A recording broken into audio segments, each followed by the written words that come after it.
Gracias. Buenas tardes. Pues son puro, no, sí está Gisela. Ay, Gisela, buenas tardes, compañeras, compañeros. Soy Noé Buenas Córdoba. tardes, maestro. Buenas tardes, Noel. Díganme usted, ¿son poquitos en este diplomado, Noel y Gisela? No, son muchos, o sea, faltan muchos. ¿Será que no va a estar el doctor Galván? Por eso mismo le fallaron, dijeron, no, con ese señor, ¿qué vamos a tomar? Pero no se preocupen que les voy a dar una presentación del doctor Galván, que me autorizó a que, bueno, me la pasó para que se las pasara yo y ya saben cómo él es de puntual. Les debo decir una cosa, la verdad es que yo conozco a Flavio Galván desde 1993 que ingresé. Ya voy a cumplir este octubre 30 años que por primera vez llegué al Tribunal Federal Electoral. Y desde luego Flavio ya estaba ahí, él ya era magistrado regional en la Sala Durango, pero él entró desde el Tribunal de lo Contencioso Electoral, recién, no sé si recién titulado, porque él venía del Tribunal Fiscal de Justicia Administrativa, pero debo hacer un reconocimiento a mi compañero Flavio Galván, y bueno, ustedes lo saben, no se los necesito decir, pero a mí me tocó ver gran etapa creativa, porque cuando él regresó ya, bueno, cuando se hizo el Tribunal Electoral del Poder Judicial de la Federación en 1996, a mí me tocó ver su proceso de creación de su derecho electoral mexicano y bueno, toda esta preparación que es, desde luego, se los digo sin ambajes, pues es una de las obras más completas que tiene el derecho electoral mexicano. Ya él mismo reconoce que hay ciertas cositas que le tiene que apretar porque las reformas están ahí, pero pues no hay duda de que es un experto procesalista, además él es procesalista, la verdad es que, bueno, es civilista, pero bueno, pues después de lo electoral bueno, pues se hizo procesalista, además su tesis de doctorado la hizo con el doctor Cipriano Gómez Lara, ex magistrado también del Tribunal Federal Electoral, y era un gran procesalista, alumno de grandes, de Couture y de Davis Echandía, en fin, o sea, una gente bueno, Valle Favela, Gómez Lara, eran los grandes procesalistas en ese entonces, ¿no? Del país. Entonces Flavio se convirtió en un gran procesalista. Además es, como ya lo han visto, es muy puntilloso y es muy preciso en los conceptos. Yo les ruego, me disculpen, yo a lo que voy es, yo desde luego que sé derecho procesal, no me diría nunca procesalista, claro que tengo que saberme el tema que vamos a ver ahora, el sistema probatorio en los diversos procedimientos en materia electoral, pero desde luego yo tengo una formación, Noel lo sabe, ya le ha tocado, creo que no me acuerdo con alguien más, yo soy como un poco más práctico, Flavio es muy puntilloso, insisto, en muchos temas, eso yo se lo anticipé, me dijo, tú da la clase como tú quieras, le digo, yo voy a respetar, que es a final de camino, ya saben, él es muy cuidadoso pues insisto, no tan solo de los conceptos, de la teoría, sino también desde luego de la vigencia de la ley, y insisto, pero tenemos perfiles distintos. Yo les ruego si yo les imprimo un toque más, más práctico, pues no vayan a exigirme como a Flavio, porque pues insisto, Flavio es pues es una gran autoridad en la materia y yo tengo el gusto, él coordina este diplomado y se hace cargo prácticamente, pues ustedes lo saben, del 70% del diplomado. Entonces, no, de hecho, es la primera vez que yo tengo el gusto de dar este tema. Sin embargo, debo decirles que es un tema que me gusta mucho y es un tema que ya lo han platicado con él. O sea, lo que voy es, si reitero cosas, les ruego que me las disculpen, pero muy probablemente va a haber algunos puntos de vista que puedan quizá, pues no sé, no variar ni diverger de los de Flavio o de los suyos, pero bueno, pues que quizá añadan algún toque o les falte algún toque que pudiera ser esencial para algunos, pero que para mí no lo sea. Entonces, insisto, tratando de seguir más o menos el contexto y la manera en la que Flavio da la materia, insisto que la da con una autoridad pues en esta temática. Yo les ruego que no vayan a pensar que soy un desordenado o ¿cómo se dice? o un poco respetuoso de los conceptos teóricos en materia procesal, pero insisto, como todo, a mí, pues ustedes saben, el proceso es juicio, el proceso es controversia, el proceso es litigio, el proceso es expediente, el proceso es demanda contra demanda y el proceso es juez, pero el proceso es sobre todo jueces. Y les voy a platicar una, una frase que recientemente escuché en algún documental o en algún contexto jurídico, que desgraciadamente hoy en día podemos ver en todos los sistemas jurídicos del mundo que derecho y en ese sentido lo justo, la justicia, no tiene que ver necesariamente con la verdad histórica, con la verdad de los hechos, no tiene a veces ni siquiera que ver con las pruebas, compañeras, compañeros. ¿Saben con qué tiene que ver exactamente? Ni lo con la valentía de un juez, por ejemplo, o con la interpretación de un juez. Tiene que ver cuando, por ejemplo, estamos hablando de jurados, o porque se decía esto en un contexto americano, o cuando depende de un tribunal colegiado, depende de lo que el juez o los magistrados creen o quieren creer. No importa lo que haya pasado y no importa cómo lo hayas probado. ¿Sí? Entonces, nuestra labor como litigantes, su labor como abogados, y ya desde luego la labor del juez, son dos partes, ¿no? Pero esa verdad jurídica será jurídica solamente.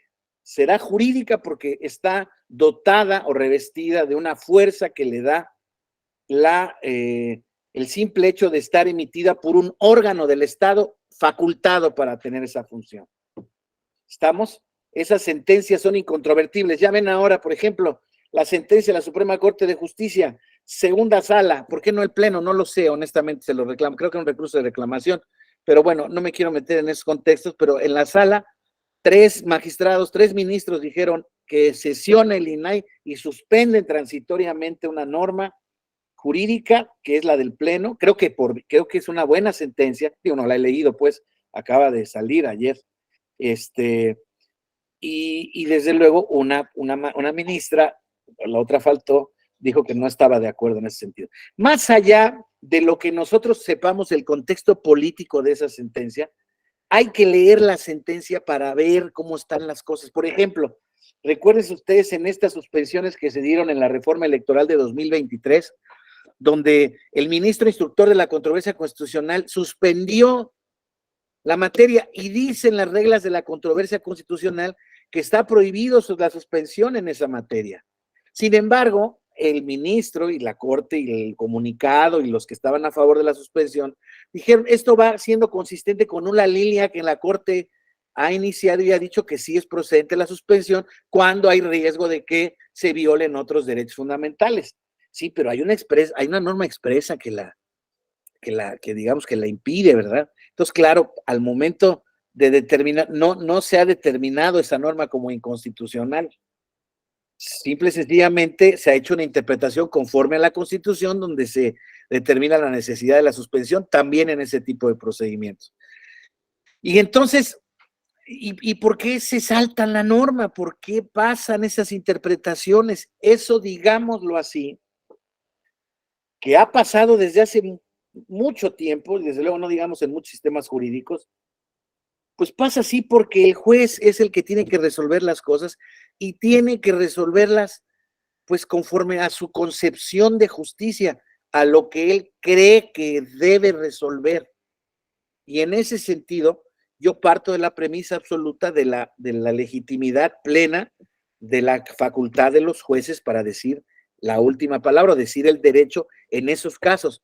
Pero me ha tocado a mí como litigantes, como muy probablemente a muchos de ustedes, a Noel muy probablemente, es un abogado combativo, crítico, fuerte, que el juez no le da la razón de manera que uno considera inexplicable. Pues ahí está el planteamiento, ahí está la norma y ahí están las pruebas. Y el juez dijo que no alcanza, que no alcanza. y se va, agarra la litis por un lado y se va y va y toma ese tema y toma una resolución que nosotros creemos que es un camino apartado del derecho. Entonces, no voy a entrar a las discusiones sobre qué es derecho, no, es un tema filosófico que nos agota y que, bueno, pues insisto, hay tantas teorías todavía que no hay una uniformidad ni una unanimidad de lo que es derecho, ni de lo que es justo, ni de lo que es justicia, pero sí coincido con eso que les decía yo. No importa cómo lo plantees, no importa qué pruebes, lo que importa es lo que crea el juez. Claro que nosotros, los abogados, tenemos una responsabilidad determinante en lo que crea el juez, no hay duda de eso, o muy importante. Y ahí es donde corrijo. Muy importante que no necesariamente determinante, ¿no? Por ejemplo, ya veremos ahora, aquí me va a servir este tema para sacar un punto que traigo, es que estoy estudiándolo. Y entonces, perdón, pero no es que ustedes me sirvan de conejillos de indias, pero con ustedes me desahogo. Y es un caso muy interesante porque, ya lo verán, es un caso que ha sido juzgado, que hay un precedente, etcétera, etcétera. Pero es muy interesante. Miren, entonces, vamos a ver, previo a todas estas consideraciones previas que ustedes ya saben, pero que bueno, me gusta arrancar de un punto de partida. Nuestro sistema probatorio en los diversos procedimientos en materia electoral. ¿A qué nos referimos con esto, con sistema probatorio? Pues a este conjunto de reglas que establece la norma jurídica específica, en este caso, pues no puede ser la Ley General del Sistema de Medios de Impugnación, pero en este tipo de procedimientos son las normas de la Ley General de Instituciones y Procedimientos Electorales, y ahora lo veremos con detalle. En los procedimientos administrativos sancionadores, ordinarios y especiales, la prueba en el procedimiento de fiscalización y rebase de topes de gastos de campaña, la prueba en la invalidez de las elecciones por violación a principios democráticos y constitucionales, y la prueba en los procedimientos de violencia política contra las mujeres en razón de género. Cada uno de estos admite un diplomado, cada uno de estos. Pero bueno, realmente siendo absolutamente, ¿cómo decirlo? Pues exhaustivos en el conocimiento y en el tratamiento de todos los casos que ha habido en esta materia, pero realmente lo que les puedo decir es que ya hay un camino andado muy importante y hoy en día lo que vamos a platicar pues no va a sorprender a nadie, realmente son ciertas reglas específicas que se tienen que ver en cada uno de los determinados procedimientos administrativos sancionadores. Desde luego que hay reglas especiales en algunos procedimientos, pero en general pues estamos un poco a las reglas generales que nos dice la Ley del Sistema de Medios de Impugnación, que muy probablemente ya pasaron a ver en este diplomado, ¿no? Entonces, estamos en estos procedimientos, son procedimientos los normales del procedimiento sancionador electoral, ordinario especial, les vuelvo a decir, la fiscalización y rebase de topes de gastos de campaña, son asuntos muy recurridos, o sea, son asuntos que hay mucho litigio en la materia. ¿Por qué? Porque hay una actividad fiscalizadora, pues se supone que en tiempo real por parte del Instituto Nacional Electoral, en el caso de la fiscalización de los gastos de campaña, pero al mismo tiempo es un procedimiento complejo que no se agota en el tiempo real, tiene que haber un dictamen consolidado, tiene que haber un oficio, es un poco un proceso fiscal, así de sencillo, ¿no? Tiene que haber un acta, tiene que haber observaciones, correcciones, derecho de defensa, en fin. Pero esto que nos vamos a ver es la concentración en el tema de la prueba, ¿verdad? En que me están determinando unos ingresos que no reporté y yo les digo que no fueron ingresos míos, por ejemplo, ¿no? En fin, ya lo veremos ahora. Entonces, compañeros, mi estimado Flavio tiene aquí el tema, es la prueba en los diversos procedimientos administrativos. Aquí Flavio lo que nos dice primero es vamos a distinguir proceso de procedimiento, ¿no? A veces se emplean como sinónimos y nos dice Flavio, no, y yo coincido con él plenamente. Cuando no coincida con él también se los digo, ¿eh? Yo no ando ahí también diciendo, no, que es que Flavio ya dijo y no tiene razón y no le diga, no, no, no. Él sabe que yo lo respeto plenamente porque, insisto, él es la autoridad en la materia, pero yo tengo una perspectiva distinta de ciertos temas y nos respetamos en ese sentido. Entonces, cuando yo disienta de algo, yo se los digo y yo les digo por cuál es mi razón. Pero acá, insisto, aquí dice él, hay que evitar la confusión entre procedimiento. El proceso tiene una finalidad jurisdiccional, compositiva del litigio, o sea, trata de llegar a una solución ante una etapa, una circunstancia controvertida, ¿no? Existen partes, aunque no necesariamente sea contradictorio, pero un procedimiento se manifiesta fuera o se puede manifestar fuera del campo procesal, como es el caso administrativo en el legislativo, se reduce nada más a hacer una simple concatenación de actos en marcha relacionados o ligados entre sí por la unidad del efecto jurídico final, que puede ser el de un proceso o el de una fase o fragmento suyo. Por ejemplo, puede ser un procedimiento incidental o impugnativa. Entonces, siguiendo con el tema de temas terminológicos, proceso, para dejarnos de rollo, es lo más cercano a lo que conocemos como juicio, ¿no? Proceso es juicio. De hecho, dice Flavio, realmente sustituye a este nuevo término canónico, de origen canónico, que sustituye a la palabra romana judicium, que al final del camino tenía que ver con la facultad de la jurisdicción, que era decir el derecho, o sea, la facultad de resolver controversias que tenían los magistrados romanos o los jueces romanos, dependiendo del sistema en el que nos encontremos, en el formulario o en el de las acciones de la ley. De las acciones de la ley se pasaba a un juez y en el procedimiento formulario existía un magistrado específicamente. Nosotros, claro que procede mayor arraigo la palabra juicio, ¿no? Derivada del judicium romano, y esa sí se puede ver.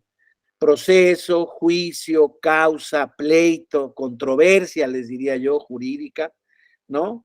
La serie de actos que se realizan para la composición del litigio, si no fuese una tautología, perdón, diría que se llama únicamente proceso al proceso judicial. Por eso mismo, insisto, hablamos de derecho procesal electoral, teoría general del proceso, y aquí el propio Flavio ensaya su propia definición de proceso, que la determina como el conjunto sistematizado de hechos, actos y procedimientos jurídicos por las partes directamente interesadas, terceros ajenos o vinculados a la relación sustantiva o procesal, puede ser, y del órgano jurisdiccional competente cuya finalidad consiste en resolver mediante una sentencia y mediante la aplicación del derecho un conflicto de intereses de trascendencia jurídica calificado por la pretensión de una parte y la resistencia de la otra parte. Hago un paréntesis para que también haciendo una aclaración respecto de lo que les decía yo de lo que era el tema de la justicia, del derecho, del juicio, de que importaba más lo que creyera un jurado, lo que creyera un juez, que las pruebas en las cuales se basaban. Desde luego, claro que el procedimiento de valoración debe de estar determinado en una ley correspondiente, incluso los americanos, en el desahogo de su gran jurado, de su jurado popular, establecen reglas para que estos jueces, para que estos jurados, perdón, puedan evaluar, o sea, tienen ciertas reglas para poder valorar el proceso. Y en el juicio se les van dando estas reglas, por ejemplo, pruebas que se consideran inconducentes, les dicen, ¿saben qué? Respecto de estas pruebas que, claro, los abogados pretenden aportarlos para darle contundencia a su punto de vista, ¿no? Pero en el ámbito del proceso estrictamente, podríamos decir que son pruebas que, por ejemplo, no serían pertinentes, que nada más serían elementos persuasivos, pero que no van relacionados justamente con la finalidad de la prueba. Y eso sí es cierto. La finalidad de la prueba, ya lo saben, está encaminada a demostrar la verdad histórica o los hechos que ocurrieron en una determinada situación jurídica. Eso es la prueba. Ya hay diversas maneras de sistemas de valorar la misma, diversos sistemas probatorios, diversas maneras de valorar la prueba tasada, libre apreciación, etcétera, etcétera, etcétera. Eso ustedes lo saben. Pero desde luego que la evaluación de la prueba está sujeto a un procedimiento jurídico.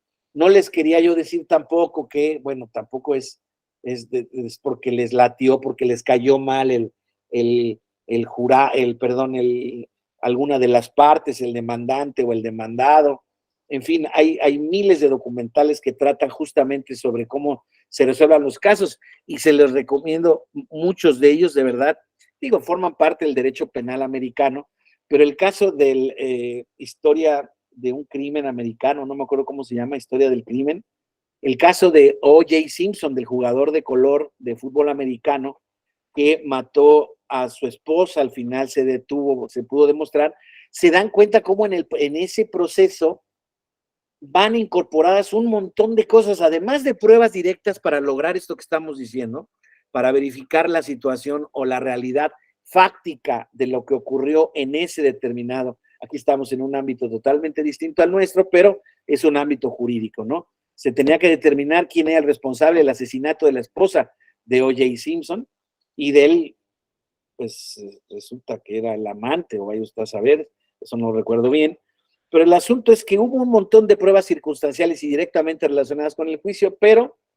pudo muchísimo para el jurado y para el veredicto final el contexto de discriminación racial, de la personalidad del sujeto, ¿no?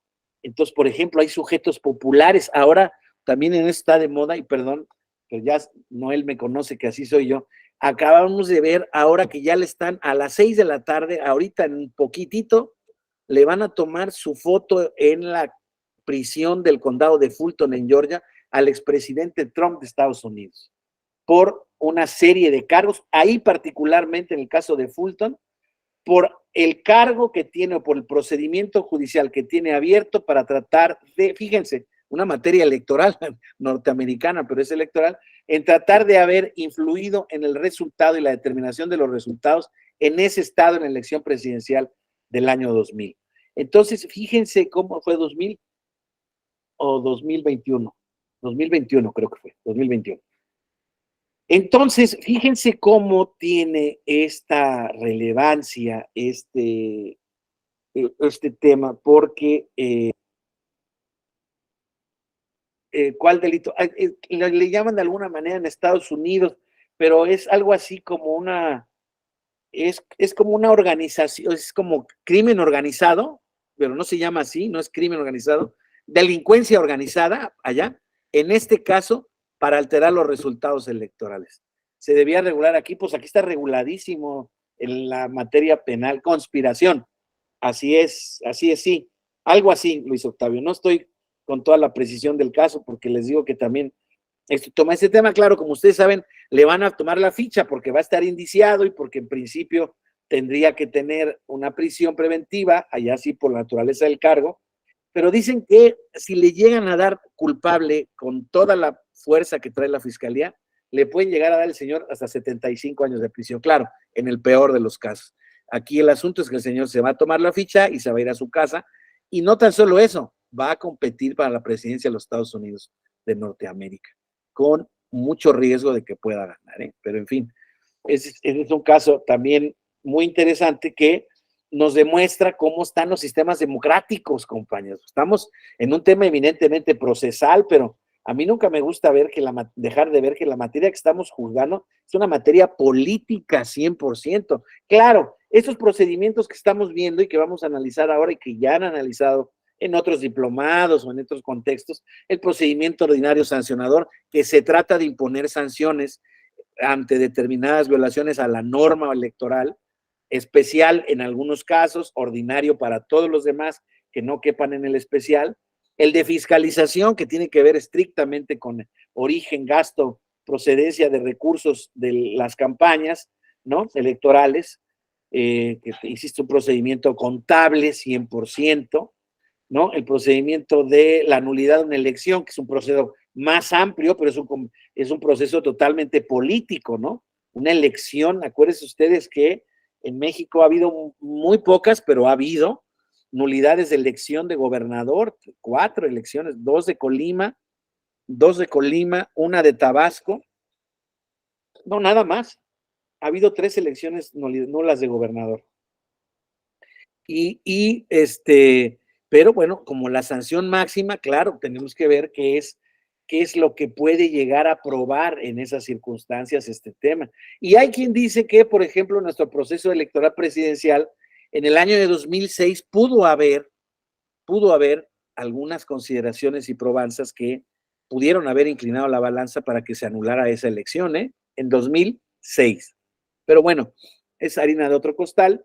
Entonces, lo importante es, en este proceso ya vimos, ¿no? Hay una controversia, hay que decir el derecho mediante la aplicación de lo que signifique derecho, las normas constitucionales, legales, la jurisprudencia, tratados internacionales, o si no hay norma, ¿qué hacemos? Pues a la prudencia del juez, principios generales del derecho. No puede dejar de resolver una controversia un juez por falta de ley.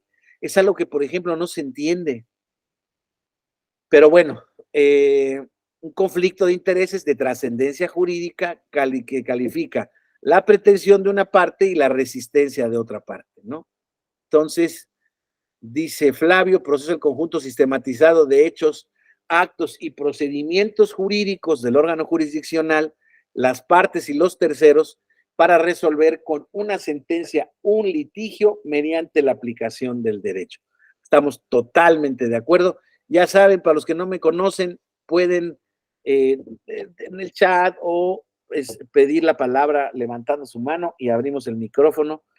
Ya saben que esto creo que es una costumbre de todos los profesores de la escuela, es de lo que se trata aquí es de que conversemos, nadie tiene menos en derecho tiene el monopolio de la verdad ni de la última palabra. Estamos conociendo ciertos conceptos, pero conceptos que tienen aplicabilidad muy relativa, ¿no? Entonces, ya saben. Entonces, ahora proceso versus procedimiento, porque insisto, vamos a ver la prueba en esos procedimientos que ya vimos. Conjunto sistematizado de hechos y conductas que se realizan para la consecución de un fin específico, ya sea de naturaleza jurídica o extrajurídica. En este caso, evidentemente, nos interesan los de naturaleza jurídica. Ahora, el procedimiento hay en todas las ramas, física, química, biología, etcétera, y jurídicamente se puede hacer alusión a procedimientos administrativos, a los procesos, por ejemplo, en los que se emiten las leyes, por ejemplo, procedimientos en los que se lleva a cabo el trámite de un juicio, ¿no?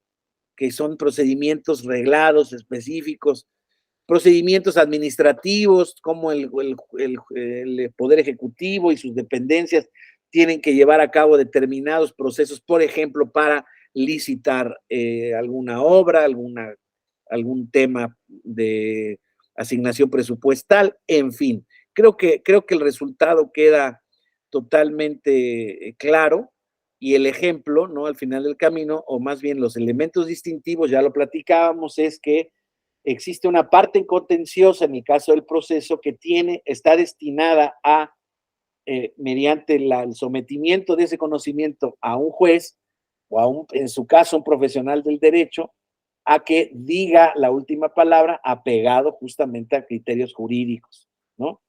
A derecho. Entonces, sistema probatorio, dice ejemplos, dice procedimientos electorales federales y locales, todo el proceso electoral, por ejemplo, ahí se llama proceso electoral, y dice Flavio, no, ese no es un proceso como tal. Sin embargo, así lo dice en la ley 207, 208, 224, 225 de la famosa Ley General de Instituciones y Procedimientos Electorales. No son procesos, son procedimientos. Procedimientos administrativos, por ejemplo, el sancionador, el ordinario y el especial. Eso no es un proceso, es un procedimiento cuya finalidad tiene la imposición de una sanción. Claro, ya veremos que después de seguir a cabo esos procedimientos, los resultados se pueden pelear vía un proceso, pero esa imposición de sanciones es resultado de un procedimiento, o sea, de un tema no contencioso y no necesariamente jurisdiccional. Procedimiento de fiscalización de ingresos y egresos de los partidos políticos es literalmente un procedimiento de fiscalización tal como el que hace el SAT en materia impositiva para nosotros en cualquier caso. Nosotros, claro, estamos en un caso fiscal muy, muy especial, que es el de autodeterminación, ¿no? Nosotros como personas físicas, pues las empresas, etcétera, etcétera, aquellas que tienen esos problemas con el SAT, con visitas domiciliarias, con procedimientos de fiscalización, etcétera, etcétera, se llevan a cabo, desde luego, con base en procedimientos. Ahora veremos, por ejemplo, en el caso del procedimiento de fiscalización de los partidos políticos, cómo se tienen que llevar a cabo ciertas procedimientos y etapas para que se llegue a una determinada conclusión. Procedimiento de selección de candidatos, un procedimiento constitutivo de un partido político es un conjunto reglado, insisto, de actos que tiende a lograr un resultado. Insisto, el registro de un partido político, imposición de una sanción, veíamos al seleccionar a un candidato político. ¿Qué tal? Ya estamos justamente a punto de que tengamos un candidatos presidenciales 11 meses antes o 10 meses antes de que sea el momento de la fecha de la elección. La prueba en distintos procesos y procedimientos electorales. Vamos a los procedimientos sancionadores en materia electoral, ordinario y especial. Además, ¿qué tal, compañeros? Que yo les hubiera dicho que Flavio me prestó ¿cómo se llama? Su presentación para dárselas. Este color solamente lo utiliza él en las exposiciones, en las presentaciones de la escuela judicial. Y la verdad es que lo celebro, porque sí llama mucho la atención. O sea, es muy claro, ¿no? Luego los míos, mi querido Noel, que están bien guangos, bien sencillos, así en todo el fondo es blanco y las letritas son negras. Pero bueno, hago mi esfuerzo, mi querido Noel, a Flavio ya se lo hacen ahí las técnicos de la escuela. No, no es cierto, él hace personalmente, pero mira qué bonita plantilla le construyeron. Vamos a ver, procedimientos ordinarios, sancionadores y especiales sancionadores. Entonces dice aquí el artículo 440, además de que las leyes electorales de los estados deben considerar las reglas de los procedimientos sancionadores tomando en cuenta las siguientes bases. Lo toma esto, que está diseñada esta para los procesos locales, un poco para hacer la síntesis de nuestros procedimientos, de los procedimientos federales o nacionales, ¿no? Entonces, acuérdense que cada ley, al ser un sistema concurrente, cada ley electoral local tendrá sus reglas específicas para y sus instancias correspondientes para desahogar esos procedimientos sancionadores. Sin embargo, las reglas generales se toman un poco del federal y están resumidas en este artículo. Las leyes electorales deberán considerar las reglas de los procedimientos sancionadores tomando en cuenta las siguientes bases. 1. Clasificación de procedimientos sancionadores en procedimientos ordinarios que se instauran por faltas cometidas dentro y fuera de los procesos electorales, y especiales sancionadores expeditos por faltas cometidas dentro de los procesos electorales. ¿Saben todos ustedes cuál es la diferencia fundamental entre estos procedimientos? El ordinario y lo especial.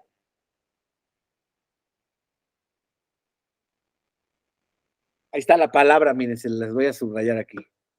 Acuérdense que los especiales sancionadores se crearon para que fueran más expeditos y para que hubiera, además, como esencia de ese procedimiento, aunque también lo pudiera haber en los ordinarios, medidas cautelares. Recuerden que esos procedimientos especiales sancionadores lo que buscan es no tan solo imponer la sanción como tal, sino tratar a partir de las medidas cautelares de que se inhiba una conducta o un comportamiento, se pase una propaganda o se lleven a cabo actos que puedan en el lapso corto de tiempo causar un perjuicio irreparable posteriormente. Entonces, acuérdense que esa es la gran diferencia. Los supuestos de procedencia del especial sancionador están relacionados y limitados, ya saben, al tema de actos anticipados de campaña y de precampaña, al tema de propaganda electoral, cualquiera que sea física en radio y televisión, pero en radio y televisión también, propaganda gubernamental, todo lo que es promoción personalizada del artículo 134 constitucional, todo lo que tiene que ver con violencia política de género, también están diseñados para que sean procedimientos expeditos. Propaganda, radio y televisión, actos anticipados de campaña y recursos públicos. Exactamente. Entonces, primero clasificación. Debes de clasificar tus procedimientos en sancionadores ordinarios y especiales. ¿Quiénes son los sujetos y las conductas sancionables? Otra cosa importante aquí es complementaria, pero ya saben que es estos sistemas administrativos sancionadores electorales, procedimientos. Son, de alguna manera, pues al ser de tipo punitivo, ya ha dicho el tribunal, y lo saben ustedes, que más o menos los principios del jus puniendi o del derecho penal le son aplicables a estos temas, ¿no? Entonces, tiene que haber sujetos y conductas sancionables, tiene que haber reglas para el inicio, tramitación, órganos competentes, investigación de ambos procedimientos, procedimientos para la dictaminación, para la remisión de expedientes, al Tribunal Electoral para su resolución, tanto en nivel federal como local, reglas para el procedimiento ordinario de sanción por los organismos públicos locales, de quejas frívolas aplicables tanto en nivel federal como local, entendiendo por frívolas las siguientes supuestas. Es un tema muy interesante. Las demandas o promociones en las cuales se formulen pretensiones que no se pueden alcanzar jurídicamente por ser notorio y evidente que no se encuentran al amparo del derecho. Aquellas que refieran hechos que resulten falsos o inexistentes de la sola lectura cuidadosa del escrito y no se presenten las pruebas mínimas para acreditar su veracidad, o aquellas que se refieren a hechos que no constituyan una falta o violación electoral. Entonces, eso es lo que más o menos, bueno, es lo que la ley, perdón, aquí falta el cuarto supuesto, aquellas que únicamente se fundamenten en notas de opinión periodística o de carácter noticioso que generalicen una situación sin que por otro medio se pueda acreditar su veracidad. Este punto cuarto de la frivolidad, a mí ya me parece que es un tema más de fondo, ¿eh? No es un tema ya estrictamente de frivolidad en sí misma, sino de un principio de improcedencia o de, no de improcedencia, pues de no acreditamiento de la conducta que se está denunciando, pero al final del camino, eso habría que estudiarlo en el fondo, ¿eh? Eso, hay tesis incluso de la Sala Superior en ese sentido.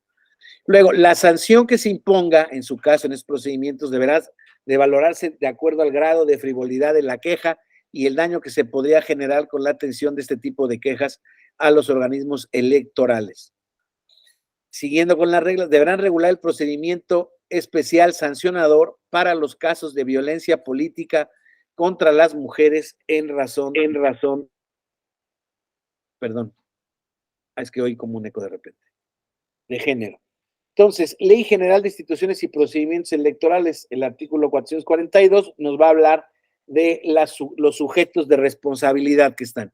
Y aquí les diría yo, mis queridos compañeros, compañera, pues que son todos los sujetos que hay en el catálogo de los sujetos del derecho electoral.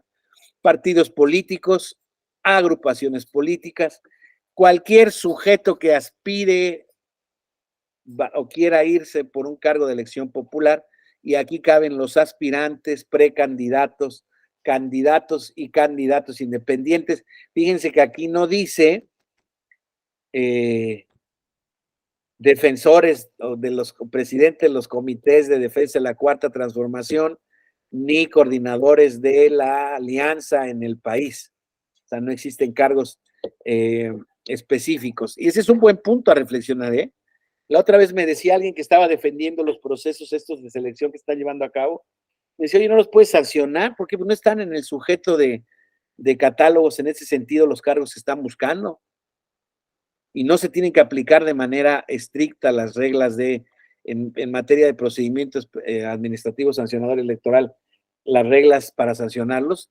Entonces, si no están ahí, no se les puede castigar, pero yo tengo una contestación que va con otra norma, porque bueno, al final del camino también es a los ciudadanos que violen cualquiera de las normas de la ley electoral, y las normas de la ley electoral prohíben a cualquier ciudadano hacer actos proselitistas antes del periodo correspondiente y previsto en la ley. Pero bueno, los ciudadanos o cualquier otra persona física o moral, decíamos, los observadores electorales o las organizaciones de observadores electorales, las autoridades o las personas servidoras públicas de cualquiera de los poderes de la Unión, de los poderes locales, órganos de gobierno municipales, demarcaciones territoriales de la Ciudad de México, órganos autónomos o cualquier otro ente público, los notarios públicos, los extranjeros, los concesionarios de radio y televisión, las organizaciones de ciudadanos que pretendan formar un partido político, las organizaciones sindicales, laborales o patronales o de cualquier otra agrupación con objeto social diferente a la creación de partidos políticos, así como sus integrantes o dirigentes en lo relativo a la creación y registro de partidos políticos, las y los ministros de culto, asociaciones, iglesias o agrupaciones de cualquier religión y cualquier otro sujeto que se les haya escapado y que esté obligado en los términos de la Ley General de Instituciones y Procedimientos Electorales. Cuando alguno de los sujetos señalados en este artículo sea responsable de las conductas relacionadas por violencia política contra las mujeres en razón de género contenidas en el artículo 442 bis, así como la Ley General de Acceso a las Mujeres a una Vida sin Violencia, será sancionado en términos de lo dispuesto por este capítulo del 442, de acuerdo con lo dispuesto en las reglas especiales que hay para violencia política de género. Estos van con un procedimiento especial sancionador. Entonces, la prueba en los procedimientos sancionadores en materia electoral, ordinario y especial. No hay regla particular, son objeto de prueba los hechos controvertidos. No lo será el derecho, los hechos notorios o imposibles, ni aquellos que hayan sido reconocidos.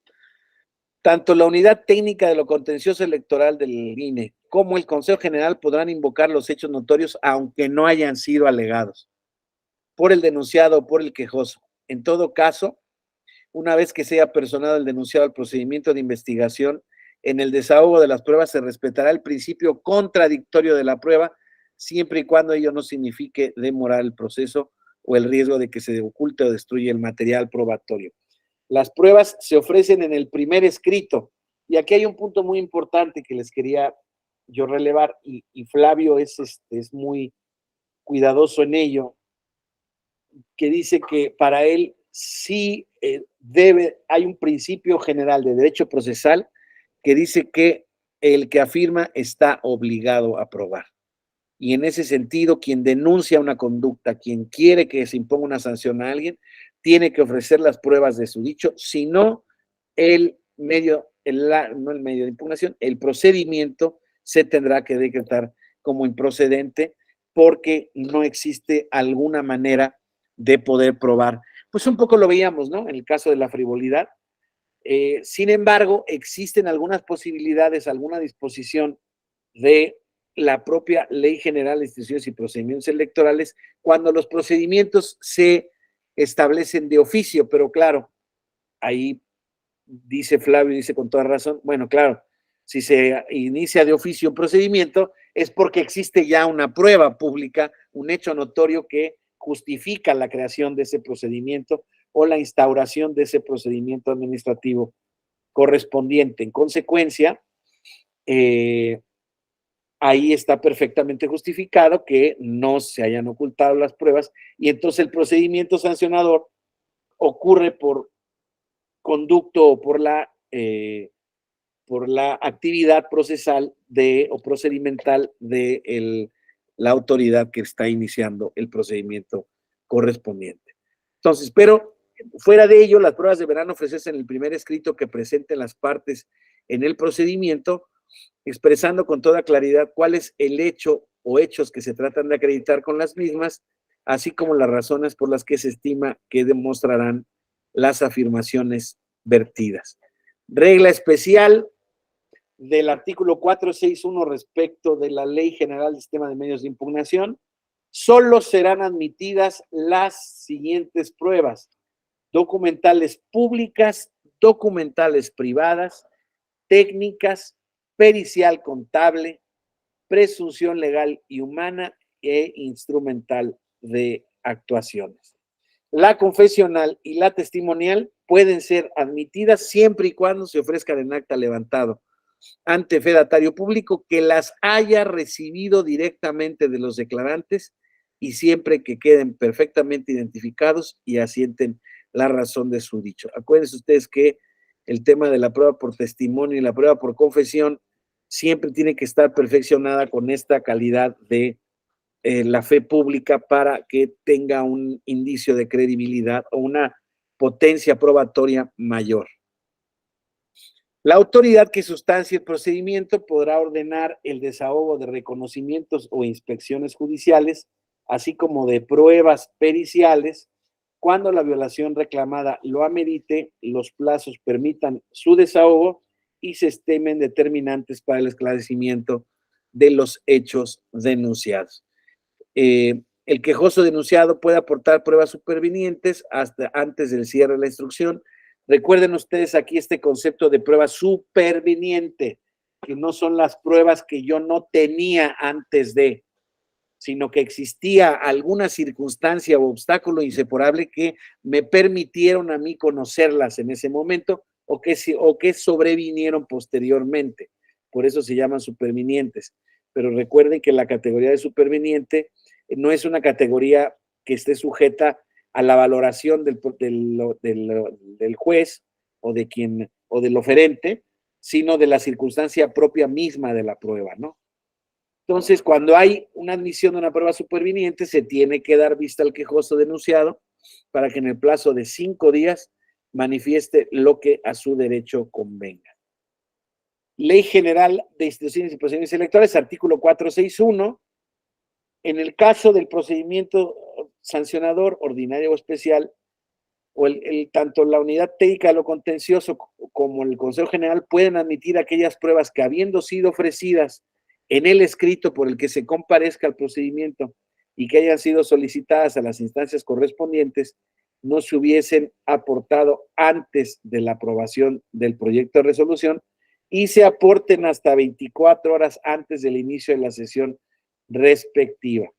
Hay apercibimiento a las autoridades en caso de que no se atienda el requerimiento para el tema de la aportación de las pruebas. Y de la misma manera, el Consejo General puede admitir aquellos elementos probatorios que, habiendo sido solicitados por los órganos del instituto, no se hubiesen recibido sino hasta 24 horas antes de la sesión respectiva.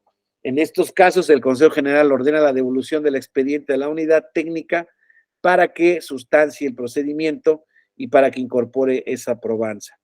Los órganos que sustancien el procedimiento podrán hacer uso de los medios de apremio para hacer cumplir en sus resoluciones.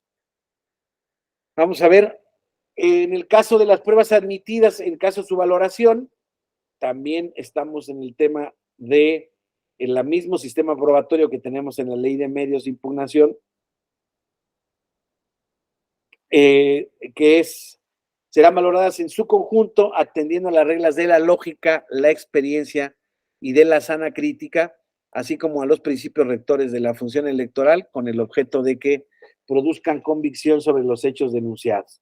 Las documentales públicas tendrán valor probatorio pleno, salvo prueba en contrario, además respecto de su autenticidad o de la veracidad de los hechos a que se refieran.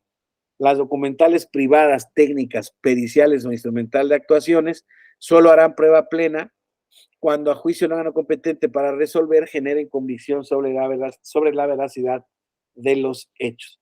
Al final del camino, no sé qué hayan platicado con Flavio respecto de este sistema mixto de valoración de las pruebas. Yo les diría que en mi experiencia jurisdiccional, la verdad es que este sistema establecido en la ley no se sigue a rajatabla, ¿eh? O sea, cuando el tribunal quiere darle valor pleno probatorio a una prueba, se la puede dar prácticamente, no importa en la naturaleza que la tenga. Y, por ejemplo, y también cuando en principio se le debiera de dar valor probatorio pleno a las pruebas públicas, también, o salvo que se objete su validez o su autenticidad, hay muchas veces en que la prueba pública o el documento público forma parte, desde luego, de un acervo probatorio o de una presunción potente de que existe el hecho, pero no es suficiente para que el tribunal tome una determinada determinación en ese sentido. Por ejemplo, las actas de la jornada electoral en materia de resultados electorales que estamos aquí en procedimiento especial, pero es un ejemplo que aplica a la materia electoral, es, no, desde luego son documentos públicos, pero no necesariamente hacen prueba plena de la irregularidad en la que podría estar hecha constar en la misma. ¿Por qué? Porque a veces requiere, o muchas veces requiere, insisto, de otro indicio o otro elemento que la perfeccione en cuanto a su validez. Entonces, al final del camino, lo que sí creo que queda como muy, como uno de los principios firmes que está en nuestro sistema probatorio, es que solamente el órgano competente es el que tiene que generar la convicción al concatenar todas las pruebas que se dan en este sentido y, desde luego, utilizando las reglas de la lógica, la sana experiencia, el recto raciocinio, la afirmación de las partes, la verdad conocida, etcétera, etcétera, ¿no? Dice, para si no hay imposibilidad material para compulsar copias simples que van en el expediente, estas tendrán únicamente el valor de un indicio. Eso también tiene tesis específica y eso sería lo que es la regla general aplicable a los dos tipos de procedimiento sancionador. Ahora, va yendo específicamente al procedimiento ordinario sancionador, pues vamos a recordar o a distinguirlo del especial. Ya quedamos que este procedimiento sirve para presentar quejas o denuncias por violaciones a la normatividad electoral, dependiendo cuál es esta, y se tiene que dar, o esa denuncia se da ante los órganos del Instituto Nacional Electoral o ante un OPLE. Y las personas morales tienen la carga de hacerlo naturalmente por medio de sus legítimos representantes y las personas físicas lo pueden hacer por su propio derecho. En este procedimiento, la queja o denuncia se puede presentar por escrito, en forma oral o por medios de comunicación y deberá cumplir con los requisitos siguientes. Bueno, algo muy importante, en el caso de que existiera oralidad en la presentación de esta denuncia o queja, naturalmente se tendría que dar certificación por parte del responsable del órgano al de quien se esté rindiendo esa primera declaración de queja, para que quede constancia plena de justamente quién es el denunciante, cuáles son los hechos y en su caso en qué basa las afirmaciones, ¿no? Pero tiene que cumplir con el nombre del quejoso o denunciante, con firma autógrafa, huella digital, tiene que tener un domicilio para recibir notificaciones, los documentos que sean necesarios para acreditar la personería, narración expresa y clara de los hechos en que se basa la queja o denuncia y, de ser posible, los preceptos presuntamente violados, y ofrecer y aportar las pruebas con que cuente o, en su caso, mencionar las que quiere que requieran la autoridad. Fíjense que esta es una práctica muy común, no tan solo en este procedimiento. Los actores en determinados medios impugnativos en materia electoral, con base en estas reglas probatorias que tiene tanto la ley de medios como la ley general de instituciones y procedimientos electorales, dicen, oye, pues yo te pido que recaben las pruebas naturales que acompañan a esta denuncia respecto de este hecho, porque yo te digo cuáles son las que yo puedo aportar, pero en este caso tengo imposibilidad de saberlo, perdón, de obtenerlas. Entonces te pido a ti que lo hagas. Por ejemplo, el secreto bancario. En un procedimiento sancionador electoral que se dio en una elección específica de Nuevo Laredo, Tamaulipas, en la municipal del año 2021,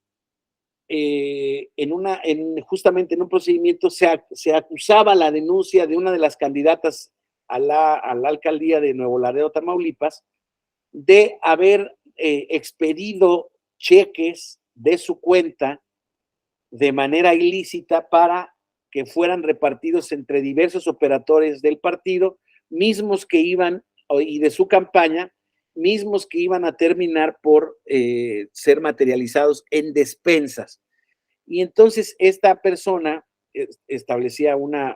aportaba una prueba de una fotografía de un cheque, pues todo aparentaba de que era en efecto el cheque de la candidata que estaba siendo denunciada, y decía algo así como 2,995,000 pesos, y el nombre de quien lo debía de cobrar. Y entonces el asunto es que se pedía a la autoridad, oye, tú como autoridad específica, tú puedes romper el secreto bancario, yo no puedo.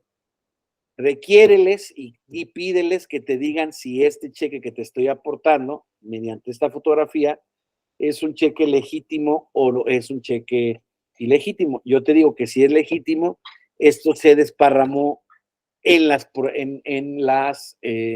esta compra de despensas, utilizando y haciendo en consecuencia pues, actos indebidos de manejo de dinero en materia de campañas electorales. Pues el órgano correspondiente dijo no, en este caso el instituto, era desde luego la denuncia en el contexto de una elección local, pero se le pedía al instituto local o al OPLE local que le pidiera al INE que requiriera esa aprobación. Y el órgano electoral local le dijo, oye, a ver, el INE sí es pertinente en ese sentido, pero yo no veo aquí la manera en que pueda yo pedir esa prueba, pues esa, digámoslo así, esa ordenarle que me otorguen esa aprobanza de la legitimidad del cheque o no, porque no me ofreces ninguna prueba respecto de la materialización de ese cheque en despensas. Y entonces la candidata que había denunciado dice, no, dice, pues es que te estoy pidiendo que hagas tú la investigación, no tan solo tú que estás en el tema, en la materia de la investigación, o sea, tú pídele a el instituto que te certifique o te diga que el cheque es bueno, para que posteriormente tú hagas la indagatoria y la llames a ella y le preguntes, ¿este cheque para dónde va?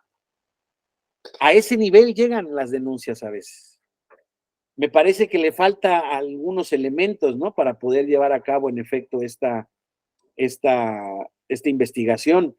Porque, si no, imagínense todos los procedimientos que se podrían iniciar con base en, insisto, mi palabra, un indicio, un elemento de prueba, pero yo te digo que se tienen que recabar estas, ¿por qué? Porque yo no las puedo obtener por mi naturaleza de privado, etcétera, etcétera. Y así se busca, digamos, se mete hilo para sacar hebra, pero me parece que a ese terreno no puede llegar la autoridad, como además, como así ocurrió en el caso, naturalmente ante la negativa de esto se fue ante el Tribunal Electoral Local, el Tribunal Electoral Local le dio la razón al OPLE local y dijo, naturalmente, pues no hay ningún tipo de conexión con la cantidad de este cheque ni con la historia que está diciendo la denunciante. Se fue ante la sala superior y la sala superior le dijo, a ver, es que, o sea, tú cuando inicias un procedimiento especial sancionador, si bien es cierto, pueden existir diversos medios porque la autoridad tiene que hacer una investigación, pero la investigación tiene que tener ciertos elementos de por dónde hacerla, ¿no? Y ella alegaba, en la audiencia de alegatos, decía ella, no, bueno, es que precisamente, es que es la parte que yo no tengo y que tú como autoridad sí puedes tener. Claro, para los legos en la materia, pues podría parecer algo persuasivo, ¿no? Oye, realmente si tú eres el que tiene la facultad investigadora, yo te estoy haciendo una narrativa específica y a partir de la única posibilidad que yo tengo de probarte esa ilícita o una conducta ilícita. Entonces no me pides que pruebe lo imposible, o sea, yo no puedo llegar hasta esos niveles, ¿no? Y ese es un tema que a mí mucho tiempo me apasionó del derecho electoral, y no era precisamente de procedimientos especiales sancionadores, sino era en materia de nulidades de elecciones. Entonces, cuando veíamos que realmente había muchas elecciones que estaban impugnadas, y no me refiero a elecciones grandes, naturalmente, pero elecciones pequeñas en donde se veía que existía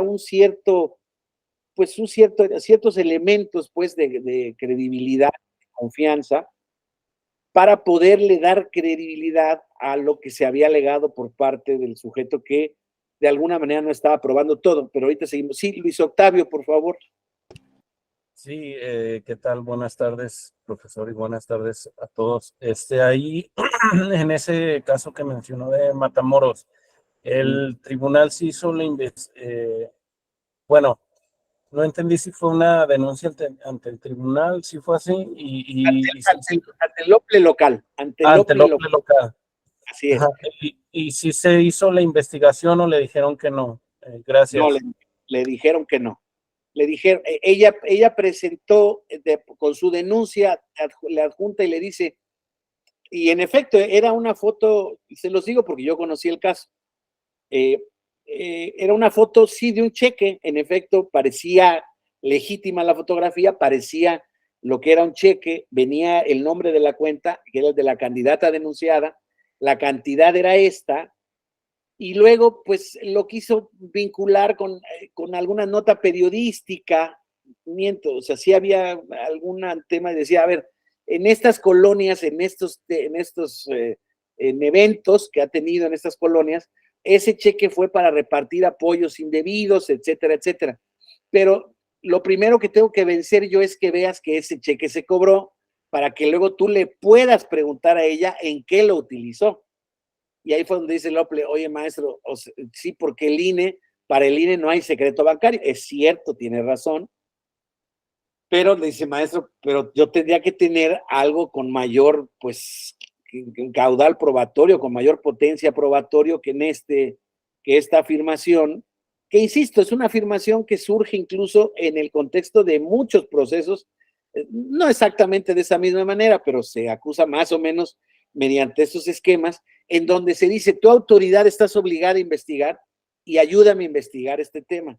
Entonces yo te vuelvo a decir, yo no puedo ir al banco y decirles, oye, este cheque, de qué chequera sale y tal, porque insisto, tú tienes que ver. Y claro, todas las instancias le dijeron, oye, no, es que ese secreto fiscal se puede ser vencido para efectos de fiscalización, en el caso de también pruebas, evidencias de que hay fluyendo recursos o de que hay malos recursos, no tan solo ingresando, sino siendo desparramados o destinados, pero tienen que tener, o en procedimientos sancionadores, pero tienen que tener un contexto de prueba, insisto, más poderoso, ¿no?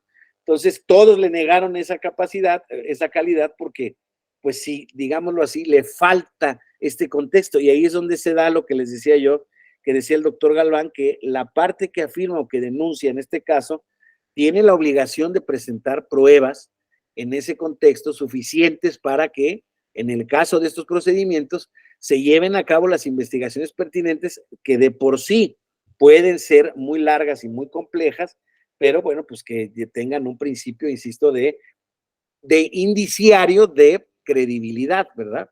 Ya después de con base en todo el procedimiento de investigación, ya se llegará a conocer al final del camino el resultado. Noel, a tus órdenes. Buenas tardes. Buenas tardes a todos. ¿Qué pasa, doctor? Cuando, a pesar de que hay elementos para solicitar un informe, las autoridades que van a requerirlo no lo hacen. Un ejemplo claro está por casos concretos. Nos ha pasado muchas veces aquí en el distrito donde estamos. Sí. Pedimos un informe al OPLE para que el SAT informe respecto a ciertas facturas, ciertos movimientos fiscales, ¿no? Y el OPLE no tiene la facultad legal para solicitarlo, lo pide al INE, pero el INE nunca lo ejecuta, nunca lo realiza, ¿no? Ahora, otra cuestión parecida es también cuando se solicita un informe a la Comisión Nacional Bancaria. La ley de la Comisión Nacional Bancaria especifica muy claro que se tiene que agotar un procedimiento para dar esa información. Sí la dan, pero el INE es omiso en realizarla y nunca le contesta a los OPLES, ¿no? Nunca le dice, mira, ya pedí la información, vamos a esperarla, ya la requerí. Nunca contesta, o sea, sale lo mismo, queda igual en estado de indefensión el quejoso, el que quiere probar el acto, ¿no? Oye, Noel, pero ¿y no han impugnado esa negativa o esa inactividad del instituto ante la instancia federal? Es que es perder más tiempo y la urgencia es lo que amerita el procedimiento, ¿no? Nos enfrascaríamos en un procedimiento muy largo que cuando ya llegue la información, pues ya para qué, ¿no? Sí, es un problema, tienes razón. Lo que pasa es que, entiendo, eso fue lo que pasó en el caso de Nuevo Laredo. Digo, no les voy a decir exactamente en qué lado estaba exactamente yo, pero era un poco lo que decía la que denunciaba, ¿no? O sea, a ver, se supone que lo tenía por filtraciones de gente que conocía a la candidata, desde luego por labor de calle, o sea, ¿qué te quiero decir? Pareciera ser que el relato era cierto, o que tenía muchos visos de ser cierto, que no me espantan, eso pasa en todos los procesos electorales, como dices tú. El problema es que me imagino que lo que ocurre personalmente, mi querido Noel, es que el Instituto Nacional Electoral no quiere, digámoslo así, o está rebasado en cuanto a la cantidad de quejas para solicitar. No es una situación, no es una explicación de derecho, me queda muy claro, pero justamente como te lo he dicho yo, tenemos que también estar a las circunstancias pragmáticas. ¿Saben cuántas quejas tiene ahorita la unidad técnica de lo contencioso electoral hoy en día? 2,615 quejas entre estos procesos de selección de candidatos internos, más otros tantos que están ahí acumulados. Entonces, y además, no hay discusión de que con motivo de las reducciones presupuestales, la unidad se ha achicado y todo se concentra ahí. Entonces, vemos muchos desechamientos, Noel, que luego son levantados rápidamente y fácilmente por el Tribunal Electoral, pero como dices tú, ya pasó tiempo, porque tuviste que irte primero a impugnar ante el Tribunal Local. El Tribunal Local dice, no, a mí no me preguntes, yo no tengo facultades, o para mí está bien, digamos, por sacarse el asunto del local, o sea, el asunto del contexto local, y luego viene ante el tribunal dice, pues sí, manito, ¿cómo que desechas? Son razones de fondo, espérate, pues no has investigado. Y entonces, claro que se levantan los desechamientos, pero entonces el tribunal no ordena directamente que vayan a este tipo de cuestiones. Entonces, eso da cuenta de una realidad hoy en día. Estos procedimientos especiales sancionadores que surgieron para ser muy expeditos, hay expedientes que tardan entre 1 y 2 años en resolverse. O sea, igual o peor que los ordinarios. ¿Por qué? Porque tiene que emplazar a muchas gentes, porque les ha pasado también mucho que en la velocidad del desarrollo del proceso, pues se les pasa algún requisito procedimental que algún abogado abusado vio y dijo, no, y aquí, no, esta notificación no vale, y pum, vale, le tumban todo el procedimiento. Y ante circunstancias que sí son dignas de. Yo les ponía este ejemplo del cheque porque me parece que en este caso la negativa del instituto sí está bien. O sea, sí tengo que tener digamos, una conexión de indicios para que yo pueda decir, ok, amerita o sea, ¿qué es lo que les quiero decir? No voy a devaluar mi facultad de recabar información saltándome el secreto fiscal en términos de la Comisión Nacional Bancaria, del SAT, de lo que quieran. Por ejemplo, no, perdóname, concluyo la idea. No voy a valorar, ¿por qué? Porque si no, luego, la verdad es que luego no me van a hacer caso a mí ni siquiera como autoridad en los casos en los que valga la pena. Entonces, yo me imagino que imperan dos de estas razones. Hay muchas quejas, muchas parten por esa vía de acción, y también es cierto, Noel, que muchos abogados, o sea, ni siquiera te digo, muchos de mala voluntad, pero muchos no. Muchos de verdad dicen, oye, maestro, pues es la única manera que tengo de enterarme o de puedo investigar.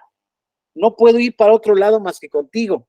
Pero son muchos y pasan estos hechos en la práctica que hacen que al final del camino no sean relevantes, o sea, o los consideren como no relevantes.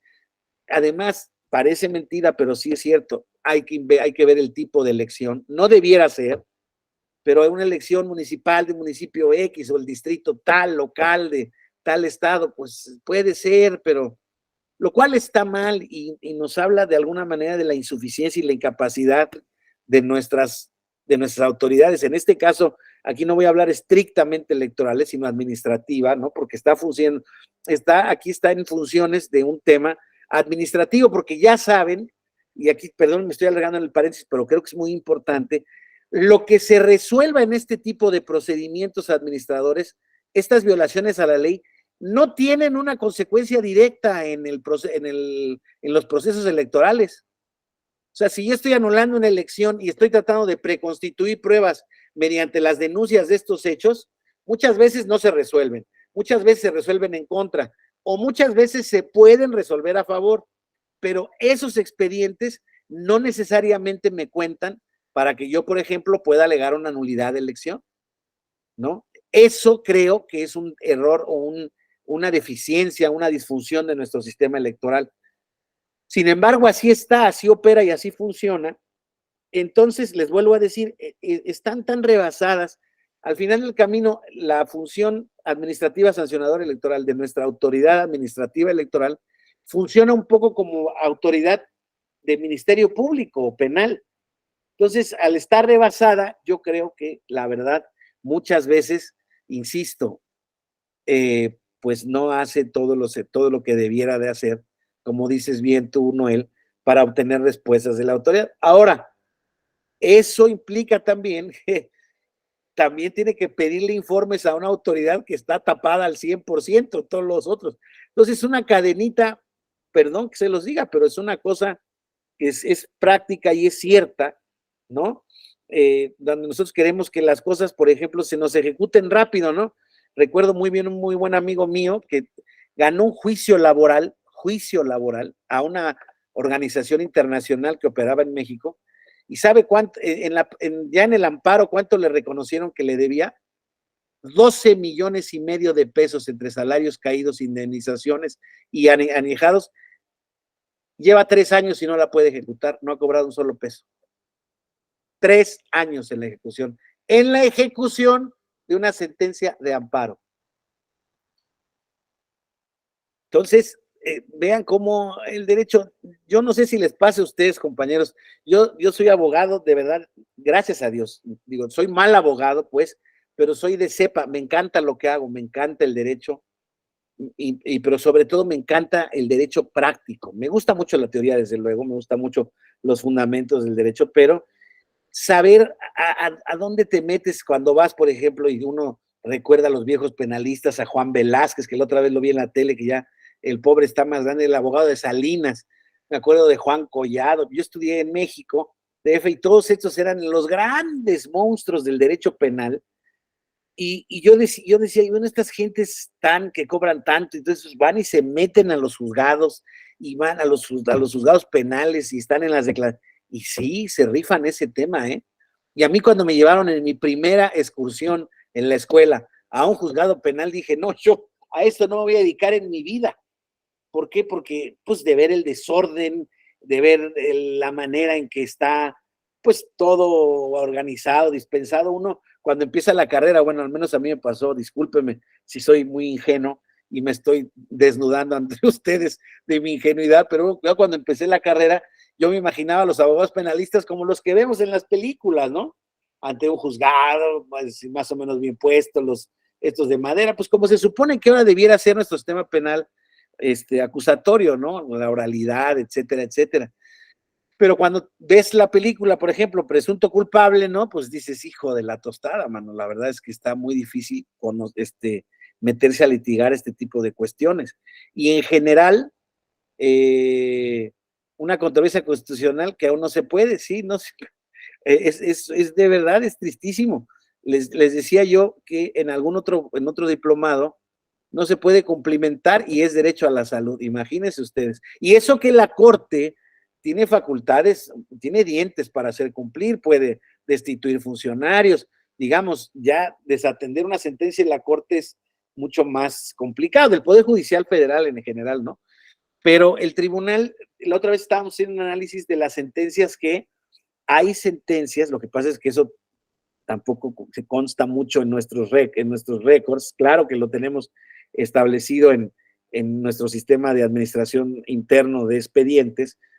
Hay muchas sentencias y muchas son decenas de sentencias, por ejemplo, en juicios que tienen que ver con elecciones por usos normativos internos, elecciones de indígenas, en donde no se pueden cumplir las determinaciones y no se pueden cumplir, ¿saben por qué?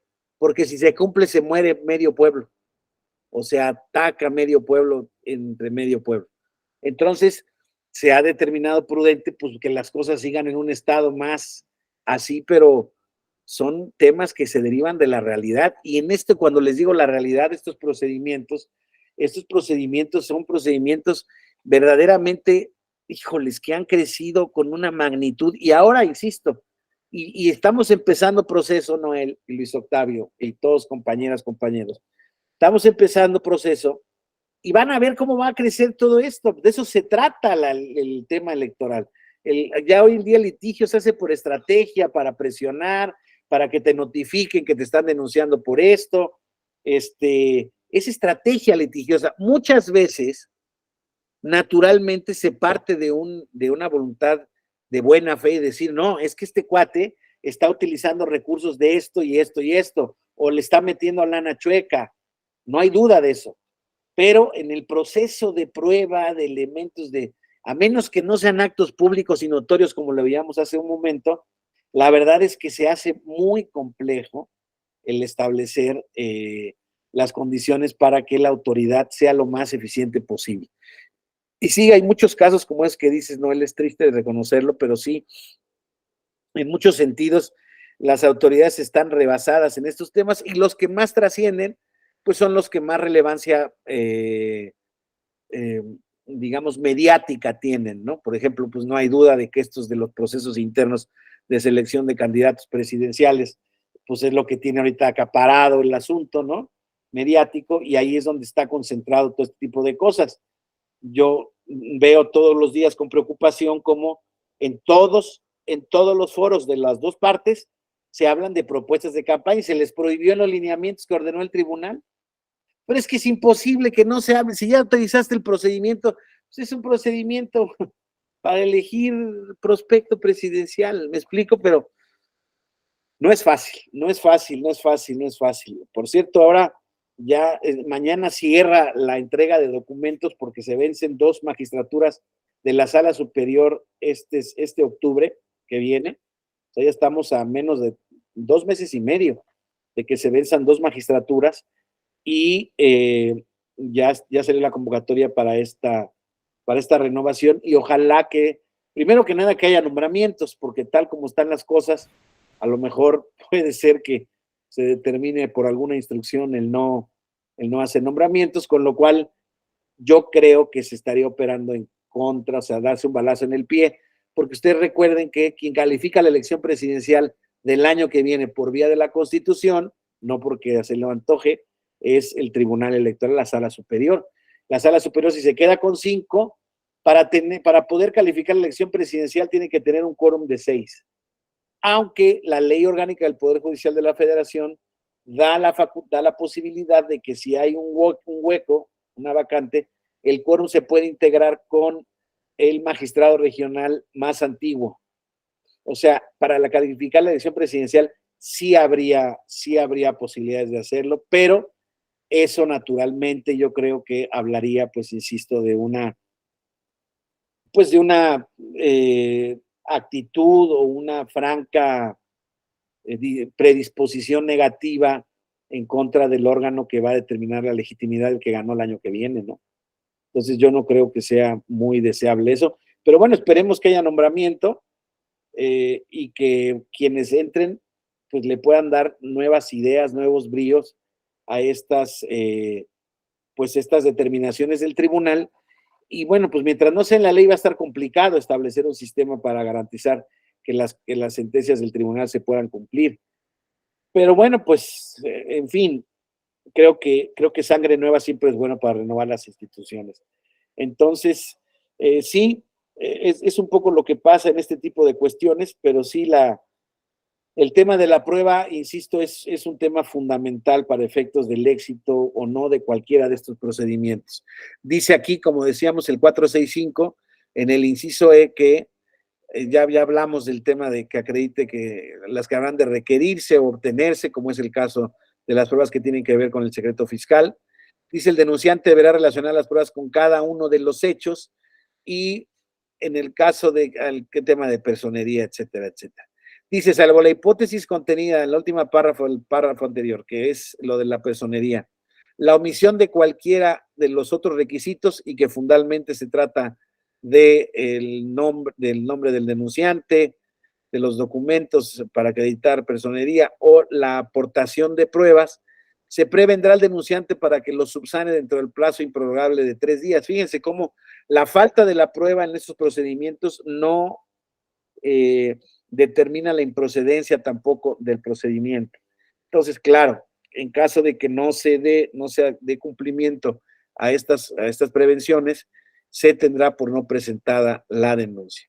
El mismo tema relacionado con los órganos desconcentrados del Instituto Nacional Electoral, una vez que realicen las acciones necesarias para impedir el ocultamiento, menoscabo, destrucción de pruebas, o así como para llegarse elementos probatorios adicionales que estimen pudieran aportar elementos para la investigación, ¿sí? Tienen 3 días para poder hacer todo este tipo de medidas, pero eso no cuenta para el inicio del plazo para resolver la impugnación correspondiente.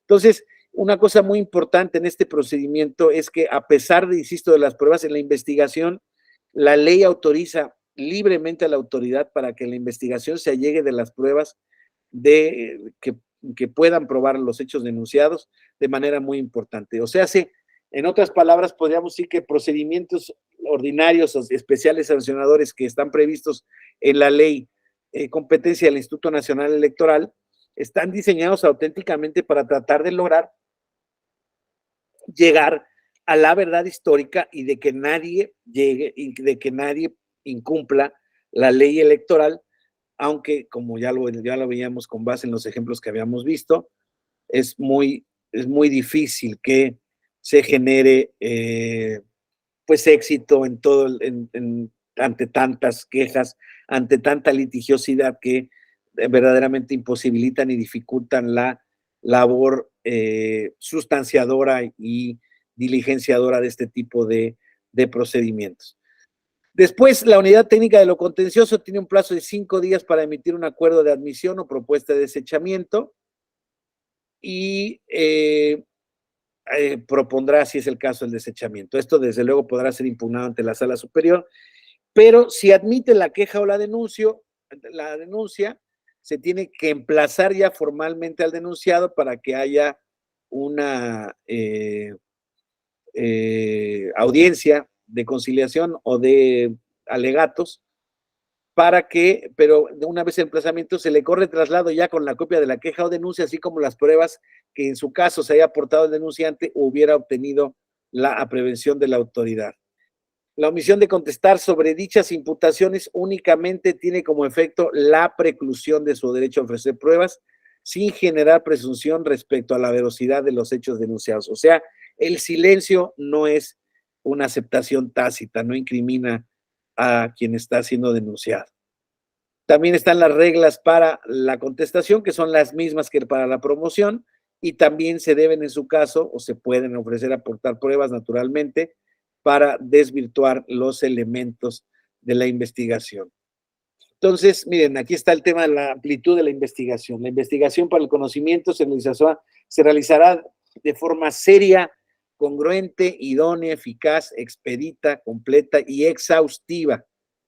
Veíamos ya el tema de las medidas para evitar la pérdida o la destrucción, alteración de las pruebas o vestigios que haya. Admitida la queja, se allega de los elementos de convicción que estime pertinentes. Por eso se tardan años las quejas, compañeros. Porque en el cuidado y que está bien, o sea, no lo estoy criticando, estoy describiendo una problemática. En el cuidado de que no se vaya a regresar el expediente por falta de cumplimiento con las reglas del debido proceso, el derecho de defensa del denunciado, son muy exhaustivos y están buscando perfectamente bien, pues que la notificación personal sea personal efectivamente, y ustedes se podrán imaginar que en ese tipo de cuestiones los domicilios que se ofrecen no necesariamente pueden ser idóneos para efectos de la notificación correspondiente, entonces el instituto tiene que investigar desde ese tipo de cuestiones. Y dice aquí que el plazo para llevar la investigación no podrá exceder de 40 días contados a partir de la recepción del escrito de queja o denuncia. Muchísimas veces ese plazo no se cumple. Se hacen acuerdos suspensivos de los plazos porque se está corriendo el plazo para que una autoridad conteste, etcétera. ¿Qué es lo que hace naturalmente la autoridad? Igual que lo hace el tribunal en medios de impugnación que tienen fechas límites para resolver, va deteniendo la admisión hasta en tanto no tiene integrado, sustanciado el expediente, y eso le permite, desde luego, no incumplir con la ley en ese sentido, ¿verdad? Entonces, todo esto termina con evidentemente, con agotada la investigación, ¿no? Pone el proyecto de acuerdo y, desde luego, que lo somete ante el Consejo General para que reciba el expediente y determine la sanción correspondiente o la no imposición de la fracción. Y aquí en este pedacito, como las partes, lo que viene es mucho más corto, compañeros, me voy a quedar aquí en este especial porque sí tengo especial interés en correlacionarlo, a pesar de que es cierto de que el ordinario sí tiene más número de casos y de quejas en camino. Realmente el especial sancionador ya casi lo iguala, pero no tengo dudas de que hoy en día es el procedimiento que más se intenta y en su caso es el que más efectos pues positivos puede tener para quien lo interpone y quien está buscando medidas cautelares. Entonces, aquí la dejaría por el día de hoy, compañeras, compañeros, para mañana cerrar el tema con los procedimientos que nos faltan, empezando por el sancionador. Y desde luego, como siempre, preguntándole si alguien quiere hacer algún comentario, si quiere hacer alguna pregunta, alguna expresión. Estamos perfectamente dispuestos para tomar nota de ello.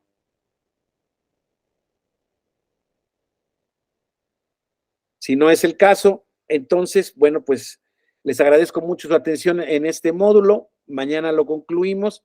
Nos quedamos en este procedimiento especial sancionador y, desde luego, agradeciéndoles, como siempre, su respeto, su paciencia y su atención al de la voz.